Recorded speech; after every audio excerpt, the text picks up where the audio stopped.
नमस्ते बच्चों, आपका हमारे YouTube चैनल पर स्वागत है। बच्चों, मैं डिक्टेशन बोल रही हूँ स्लो वाले बच्चों की, तो आप लोग प्रैक्टिस कीजिए।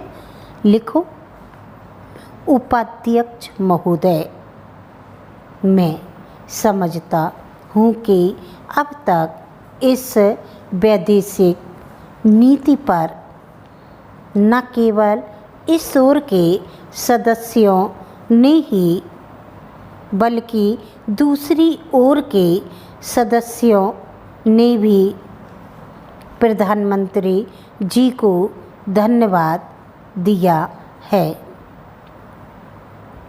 इसलिए मैं अपनी तरफ से धन्यवाद देकर उनका बोझ बढ़ाना नहीं चाहता। इसमें कोई संदेह नहीं कि इस सदन के सभी सदस्य, चाहे वे किसी भी पार्टी से संबंध रखते हों, इस बात से पूरे सहमत हैं कि हमारी विदेश नीति ने संसार में हमारा सिर ऊंचा उठा दिया है।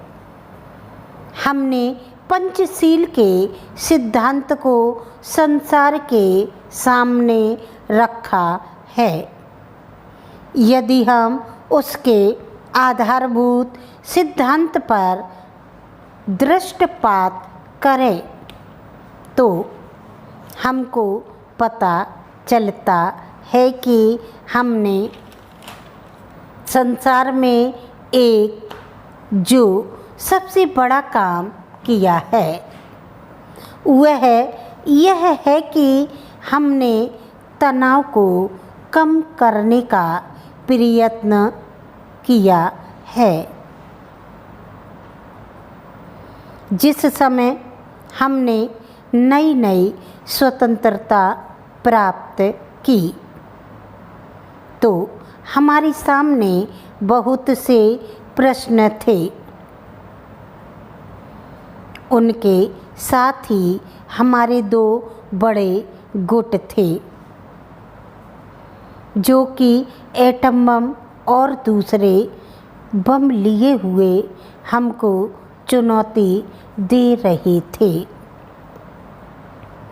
कि अगर हमने उनमें से किसी एक गुट में सम्मिलित नहीं हुए तो हमको बड़ी कठिनाई होगी।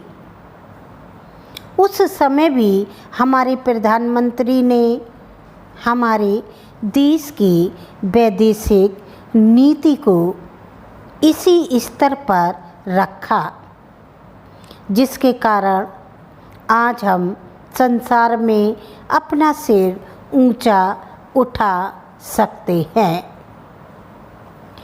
हमने जो संसार के सामने पंचशील के सिद्धांत को रखा, उसका सबसे बड़ा फल यह हुआ कि सम्मेलन एक कब हुआ, जिसकी ओर मैं आपका ध्यान दिलाना चाहता हूँ। इस सम्मेलन में बड़े उत्साह के साथ संसार के 29 राष्ट्रों ने, जो कि एशिया और अफ्रीका से संबंध रखते थे,